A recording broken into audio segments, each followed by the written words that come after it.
सबैलाई नमस्कार। म छुन युवान हुँ। विपत्तिहरू वृद्धि भइरहेका छन् र सबै विश्वासीहरूले सुतेको बेला प्रभुसँग भेट्न आकाशमा उचालिनेछौँ र विपत्तिहरूबाट उम्कनेछौँ भनेर मुक्तिदाताको पुनरागमनको प्रतीक्षा गरिरहेका छन्।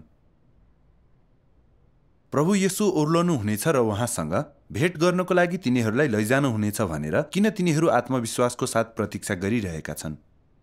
तिनीहरूका पाप प्रभु येशूमाथिको विश्वासद्वारा क्षमा भइसकेको हुनाले प्रभुले तिनीहरूलाई अब उपरान्त पापको रूपमा हेर्नुहुन्न र प्रभु आउनु भएपछि तिनीहरू सिधै राज्यमा लगिनेछन् भन्ने विश्वास गर्छन्। तर धेरैलाई अन्योलमा पार्ने कुरा के हो भने ठूला ठूला विपत्तिहरू आइसके पनि किन प्रभु अझै आउनु भएको छैन? धेरैजनाले प्रभु साँच्चै आउनुहुने छ कि छैन भनेर प्रश्न गर्न थालेका छन्। होइन भने के त्यसको अर्थ तिनीहरू जुनै बेला विपत्तिमा परेर मर्न सक्छन् भन्ने हुँदैन र? धेरैजना पास्टरहरूले अहिले प्रभु विपत्तिहरूको बीचमा वा अन्त्यमा आउनुहुनेछ भनेर भन्छन्, किनभने यसलाई अरू कसरी व्याख्या गर्ने भन्ने थाहा छैन। तर के त्यो साँचो हो? के धार्मिक संसारले प्रभुलाई स्वागत नगर्नु भनेको उहाँ आउनु भएको छैन भन्ने हुन्छ? हामीलाई थाहा छ प्रभुले फिलाडेल्फियाको मण्डली विपत्तिहरूभन्दा पहिले नै उठ्नेछ र तिनीहरूलाई विपत्तिहरूबाट रक्षा गर्नुहुनेछ भनी प्रतिज्ञा गर्नुभयो। के प्रभुले साँच्चै आफ्नो प्रतिज्ञालाई तोड्नुहुन्छ? अवश्य नै तोड्नुहुन्न। मानिसहरूले कल्पना गरे जस्तो विश्वासीहरूलाई स्वर्गमा उठाइ लैजान प्रभु बादलमा आउनुभएको छैन भन्ने कुरा साँचो हो। तर हामीलाई थाहा छ पूर्वीय ज्योतिले उहाँ सर्वशक्तिमान परमेश्वरको रूपमा फर्किसक्नु भएको अनि धेरै सत्यता व्यक्त गरिरहनु भएको साथै परमेश्वरको घरबाट हुँदै न्यायको काम गरिरहनु भएको छ भनी निरन्तर गवाई दिँदै आएको छ। सत्यता मन पराउने सबै सम्प्रदायका मानिसले सर्वशक्तिमान परमेश्वरका वचनहरूमा उहाँको आवाज सुनेका छन् र उहाँतिर फर्केका छन् र तिनलाई हरेक दिन परमेश्वरका वचनहरू खान पिउन थुमाको विवाह भोजमा सहभागी हुन परमेश्वरको सिंहासनको अघि ल्याइएको छ। तिनीहरूले सर्वशक्तिमान परमेश्वरको न्याय र शुद्धिकरण अनुभव गरेका छन्। परमेश्वरको उपस्थितिमा आनन्द साथ उहाँको प्रशंसा गर्दै जिउँछन्। विपत्तिहरूप्रति धार्मिक संसारको अन्त्यहीन डरको स्थितिसँग तुलना गर्दा यो रात दिनको फरक छ। धेरैजना विश्वासीहरूको विचार यस्तो छ, के पूर्वीय ज्योतिले गवाई दिने सर्वशक्तिमान परमेश्वर नै फर्कनुभएका प्रभु हुनुहुन्छ? के प्रभुले साँच्चै आखिरी दिनहरूको न्यायको कामको चरण पूरा गर्दै हुनुहुन्छ? तर धेरैजनासँग अझै शङ्काहरू छन्, जस्तै प्रभुले मेरो पाप क्षमा गरिसक्नु भएको छ र उहाँले मलाई पापीको रूपमा हेर्नुहुन्न। उहाँले फर्कनु भएपछि मलाई सिधै स्वर्गमा लैजानुपर्छ। उहाँले किन हामीलाई उठाइ लैजानुहुन्न तर आखिरी दिनहरूको न्यायको कामको चरण पूरा गर्नुहुन्छ? आज हामी यो विषयमा थोरै कुराकानी गरौँ। के हाम्रो पाप क्षमा गरिनुको अर्थ हामी राज्यमा प्रवेश गर्न सक्छौँ भन्ने हो? पहिलो पाप क्षमा पाएकाहरू सिधै राज्यमा प्रवेश गर्न सक्छन् भन्ने विचारको बारेमा कुनै बाइबलीय आधार छ कि छैन हेरौँ। के यसलाई समर्थन गर्न प्रभुका वचनहरू छन्? प्रभु येशूले पाप क्षमा पाएकाहरू सिधै स्वर्गको राज्यमा प्रवेश गर्न सक्छन् भनेर कहिले भन्नुभयो? त्यसले कसैलाई सिधै राज्यमा प्रवेश गर्न अनुमति दिन्छ भनेर पवित्र आत्माले पनि भन्नु भएन। कुनै बाइबलीय आधार वा प्रमाणको रूपमा प्रभुका कुनै वचनहरू नभए पनि किन मानिसहरू प्रभु आउनुहुँदा उठाइ लगिनेछन् भन्नेमा अत्यन्तै विश्वस्त छन्? यसले कुनै अर्थ दिँदैन। स्वर्गको राज्यमा कसले प्रवेश पाउँछ भन्नेमा प्रभुले यो अभिव्यक्ति दिनुभएको छ, मलाई प्रभु प्रभु भन्ने हरेक व्यक्ति स्वर्गको राज्यमा प्रवेश गर्ने छैन, तर ऊ प्रवेश गर्नेछ जसले मेरो पिताको इच्छालाई पूरा गर्छ जो स्वर्गमा हुनुहुन्छ। यसबाट हामी के कुरामा निश्चित हुन सक्छौँ भने पाप क्षमा प्राप्त गर्नु मात्रै राज्यमा प्रवेश गर्नको लागि पर्याप्त हुँदैन। किन त्यो पर्याप्त हुँदैन? मुख्य कुरा त पापहरू क्षमा गरिनुको अर्थ तपाईको शुद्धिकरण भएको छ, तपाईँ परमेश्वरमा समर्पित हुनुहुन्छ वा तपाईँले परमेश्वरको इच्छा पूरा गर्नुहुन्छ भन्ने हुँदैन। हामीलाई यो स्पष्ट छ कि पाप क्षमा पाएका विश्वासीहरूले पनि निरन्तर झुट बोल्ने, धोका दिने र छली काम गरिरहेका हुन्छन्। तिनीहरू अहङ्कारी हुन्छन् र थोरै बाइबलीय ज्ञान प्राप्त गरेपछि कसैको कुरा सुन्दैनन्। तिनीहरूले शक्ति र नाफाको लागि लडाईँ गर्छन् र आफूलाई मुक्त गर्न नसक्ने पापमा जिउँछन्। यसले के देखाउँछ भने पाप क्षमा पाएर पनि मानिसहरू अझै फोहोरी र भ्रष्ट हुन्छन् र तिनीहरूले सधैँ पाप गर्छन्। तिनीहरू सत्यता स्वीकार्न र त्यसमा समर्पित हुन असफल मात्र हुँदैनन्, परमेश्वरको आलोचना र विरोध पनि गर्छन्। फरिसीहरूले जस्तै तिनीहरूले प्रभुलाई दोषी ठहर्याउँछन्, उहाँको आलोचना र निन्दा गर्छन् र उहाँलाई फेरि क्रुसमा समेत टाङ्छन्। यसले के प्रमाणित गर्छ भने मानव जातिको पाप क्षमा हुन सक्छ, तर हामी अझै पनि फोहोरी र भ्रष्ट नै हुन्छौँ र हाम्रो भ्रष्ट सार परमेश्वरको विरोधमा छ। परमेश्वरका वचनहरूले भन्छ, त्यसकारण तिमीहरू पवित्र हुनुपर्छ, किनकि म पवित्र छु। पवित्रता त्यो बिना कुनै पनि मानिसले प्रभुलाई देख्ने छैन। त्यसकारण पापमा जिउने मानिसहरू राज्यको निम्ति योग्य हुँदैनन्, यसमा कुनै शङ्का छैन र यसलाई परमेश्वरको धर्मी र पवित्र स्वभावले नै निर्धारित गर्छ। कतिजना विश्वासीहरूले आफूहरू पापरहित छौँ र पवित्रता हासिल गरेका छौँ भनेर भन्ने आँट गर्छन्, एकजनाले पनि गर्दैनन्।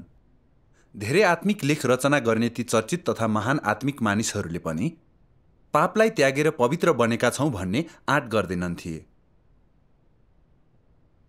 वास्तवमा सबै विश्वासीहरूको अवस्था उस्तै छ। तिनीहरू दिउँसो पाप गरेर राति स्वीकार गर्ने स्थितिमा जिरहेका छन्, पापसँग नराम्ररी सङ्घर्ष गरिरहेका छन्। तिनीहरूले पापका बन्धनमा परेर जिउनुको असहनीय पीडाको अनुभव गर्छन्। यो तथ्यले के देखाउँछ? यसले पाप क्षमा पाएकाहरू पापबाट उम्केका र पवित्र बनेका छैनन्, त्यसकारण तिनीहरू स्वर्गको राज्यको योग्यका छैनन् भन्ने देखाउँछ। प्रभुले भन्नुभयो, साँचो साँचो म तिमीलाई भन्छु, पाप गर्ने जो कोही पापको दास हो, अनि दास घरमा सदा सर्वदा बस्दैन, तर पुत्र चाहिँ सदा सर्वदा बस्छ। हामी देख्न सक्छौँ कि पाप क्षमा भएकै कारण राज्यमा प्रवेश गरिन्छ भन्ने कुनै बाइबलीय आधार छैन, तर यो पूर्ण रूपमा मानव धारणा मात्रै हो।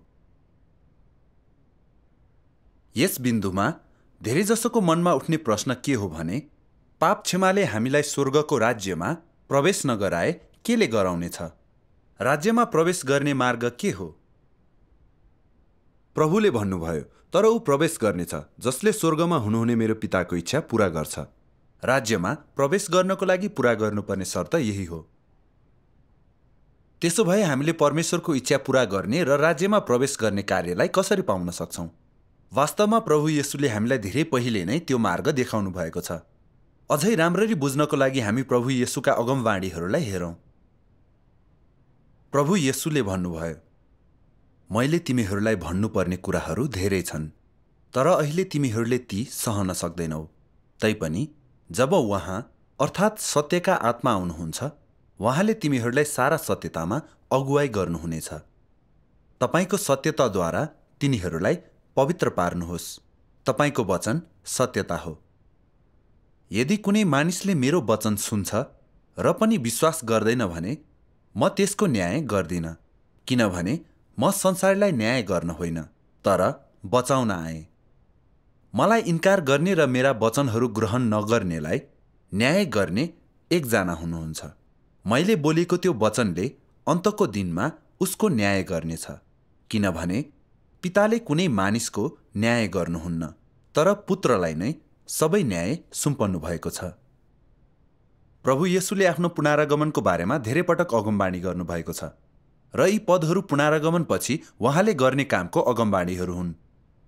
जुन काम भनेको न्यायको काम गर्न, धेरै सत्यता व्यक्त गर्नु, मानिसहरूलाई सत्यतामा डोर्याउनु, मानव जातिलाई पाप र शैतानका शक्तिहरूबाट पूर्ण रूपमा मुक्ति दिनु र अन्तिममा हामीले सुन्दर गन्तव्य प्राप्त गर्न सकौँ भनेर हामीलाई उहाँको राज्यमा लैजानु हो।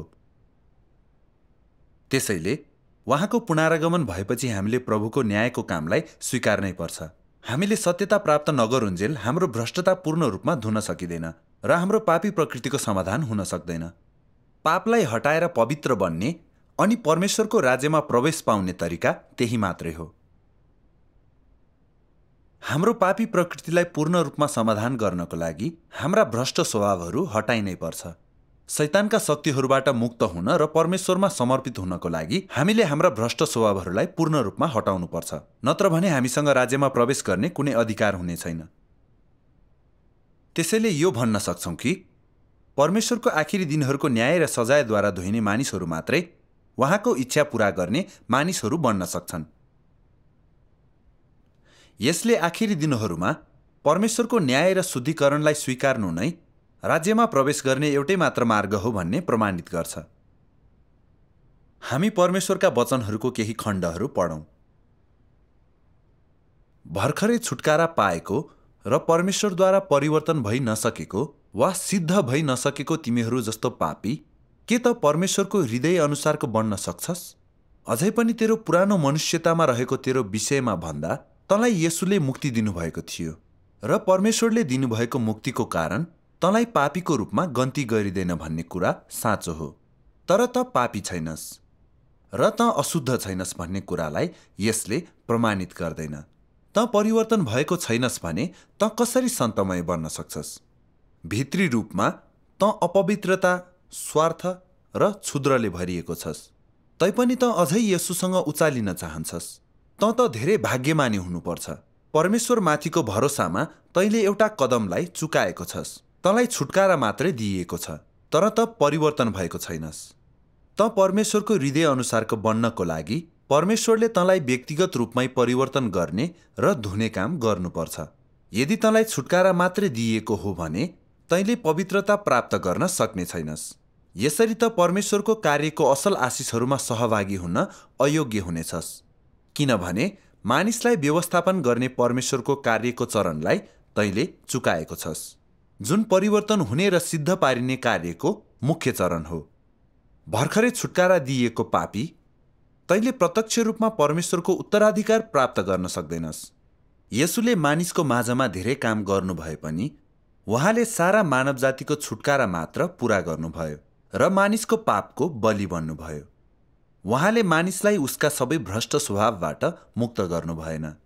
मानिसलाई पूर्ण रूपमा शैतानको प्रभावबाट मुक्त गर्नको निम्ति येशू पापको बलि बन्न र मानिसको पापहरू बोक्न मात्र आवश्यक थिएन, तर मानिसलाई शैतानी रूपमा भ्रष्ट पारेको उसको स्वभावबाट पूर्ण रूपमा छुटकारा दिन परमेश्वरले अझ ठूलो काम गर्नु आवश्यक थियो। यसैले अब मानिसका पापहरू क्षमा गरिएका छन्।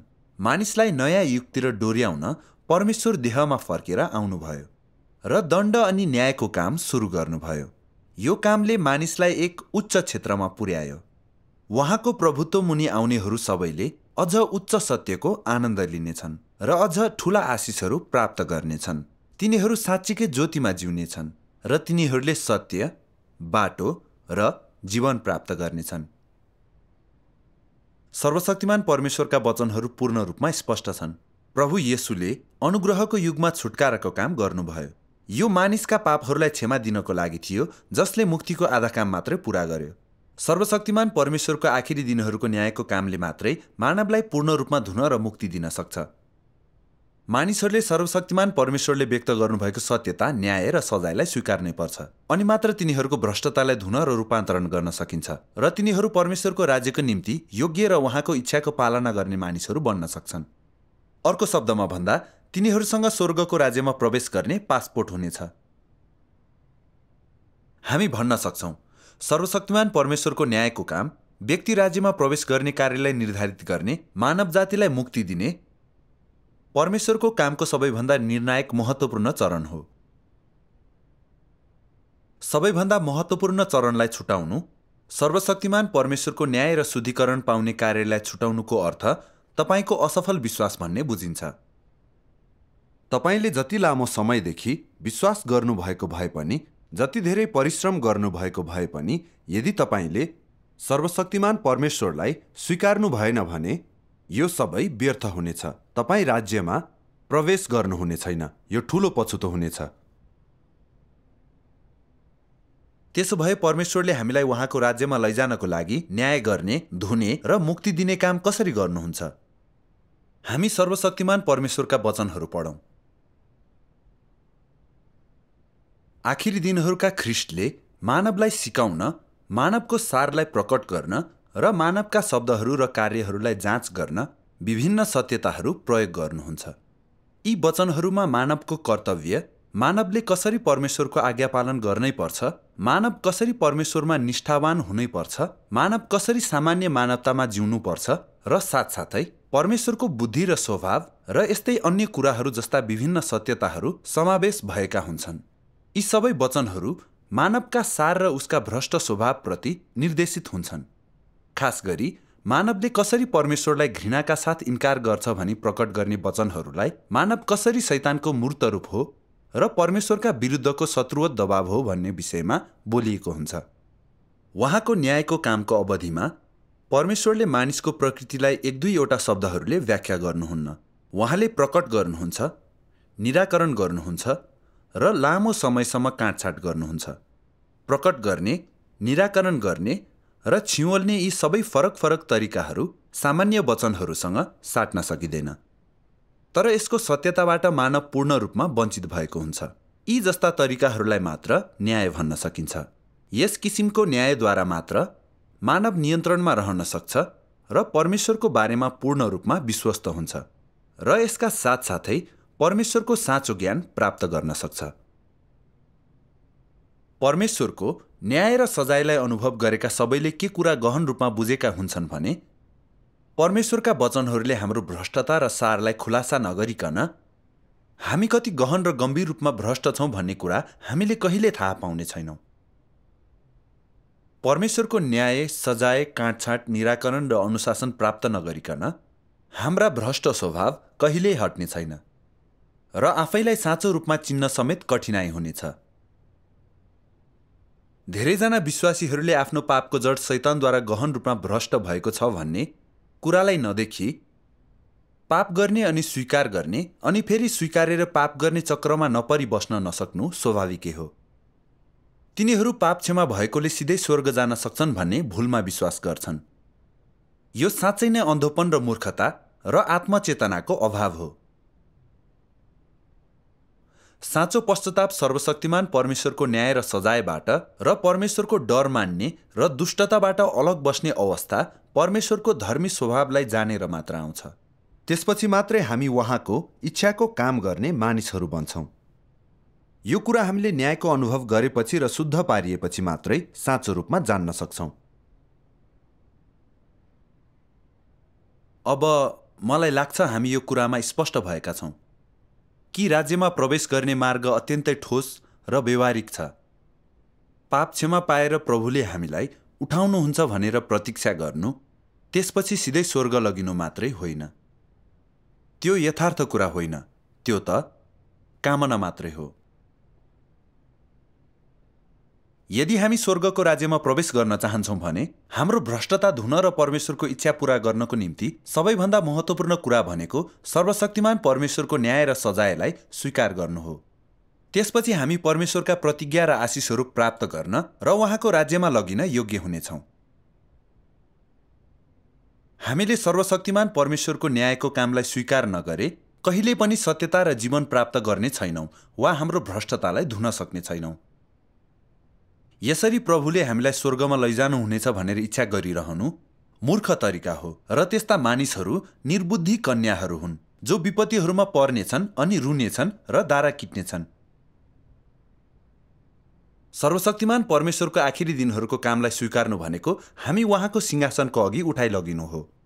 हामीले अझै पनि उहाँले व्यक्त गर्नुभएका सत्यताहरू र उहाँको न्याय र सजायलाई स्वीकार गर्नुपर्छ। भ्रष्टतालाई हटाएर शुद्ध हुनुपर्छ ताकि हामीलाई अन्तिममा परमेश्वरले विपत्तिहरूबाट रक्षा गरेर जीवित राख्नुहोस् र हामी उहाँले तयार गर्नुभएको सुन्दर गन्तव्यमा प्रवेश गर्न सकौँ। सर्वशक्तिमान परमेश्वरलाई ओठले मात्र सेवा गर्नु, उहाँको न्याय र सजायमा समर्पित नहुनु साँचो विश्वास होइन र यो सत्यतालाई साँचो रूपमा प्रेम गर्ने व्यक्ति बन्ने कार्य होइन। तिनीहरूको खुलासा हुनेछ र तिनीहरू हटाइनेछन्। हामी सर्वशक्तिमान परमेश्वरको वचनको अर्को खण्ड पढेर यस भागलाई यति नै गरौँ। ख्रिस्टले बोल्नुभएको सत्यतामा भरोसा नगरिकन जीवन प्राप्त गर्न चाहनेहरू पृथ्वीका सबैभन्दा हास्यास्पद मानिसहरू हुन् र ख्रिस्टले ल्याउनु भएको जीवनको बाटोलाई स्वीकार नगर्नेहरू कल्पनामा हराएका छन्। त्यसैले म भन्छु कि आखिरी दिनहरूका ख्रीष्टलाई स्वीकार नगर्नेहरूलाई परमेश्वरले सदा सर्वदा नै घिनाउनुहुनेछ। ख्रीष्ट नै आखिरी दिनहरूमा राज्यमा प्रवेश गर्ने मानिसको बाटो हुनुहुन्छ र उहाँबाट उम्केर कोही पनि जान सक्दैन। ख्रीष्टद्वारा बाहेक परमेश्वरले कसैलाई पनि सिद्ध पार्नुहुन्न। त परमेश्वरमा विश्वास गर्छस् र त्यसकारण तैँले उहाँका वचनहरूलाई स्वीकार गरेर उहाँको बाटोलाई पालन गर्नै पर्छ। सत्यतालाई प्राप्त गर्न असक्षम हुँदाहुँदै र जीवनको प्रावधानलाई स्वीकार गर्न असक्षम हुँदाहुँदै तैँले आशिषहरू प्राप्त गर्ने बारेमा मात्रै विचार गर्न सक्दैनस्। उहाँमा साँचो रूपमा विश्वास गर्नेहरू सबैले जीवन प्राप्त गरून् भनेर ख्रीष्ट आखिरी दिनहरूमा आउनुहुन्छ। उहाँको काम पुरानो युगलाई समाप्त गरेर नयाँ युगमा प्रवेश गर्नको खातिर हो र उहाँको काम नै नयाँ युगमा प्रवेश गर्ने सबैले हिँड्नै पर्ने मार्ग हो। यदि तैँले उहाँलाई स्वीकार गर्न सक्दैनस्, बरु उहाँलाई दोष दिन्छस्, ईश्वर निन्दा गर्छस् वा उहाँको खेदो समेत गर्छस् भने त अवश्य नै अनन्तसम्म जल्नेछस् र परमेश्वरको राज्यमा कहिल्यै प्रवेश गर्ने छैनस्। यही ख्रीष्ट स्वयं नै पवित्र आत्माको अभिव्यक्ति, परमेश्वरको अभिव्यक्ति, पृथ्वीमा आफ्नो काम गर्नको लागि परमेश्वरले जिम्मा दिनुभएको व्यक्ति हुनुहुन्छ। त्यसैले म भन्छु कि यदि आखिरी दिनहरूका ख्रीष्टले गर्नुभएका सबै कुराहरूलाई तैँले स्वीकार गर्न सक्दैनस् भने तैँले पवित्र आत्माको ईश्वर निन्दा गर्छस्। पवित्र आत्माको ईश्वर निन्दा गर्नेहरूले पाउने दण्ड सबैको लागि प्रष्टै छन्। त्यसो भए हाम्रा पाप क्षमा हुनुको अर्थ हामी स्वर्गको राज्यमा प्रवेश गर्छौं भन्ने विचार सम्बन्धी आजलाई यतिमा नै टुङ्ग्याउनेछौँ। तपाईका कुनै प्रश्नहरू वा प्रतिक्रिया तल कमेन्टहरूमा हेर्न चाहन्छौँ। कृपया सम्पर्कमा नै रहनुहोस् र हामी तपाईलाई अर्को पटक भेट्नेछौँ।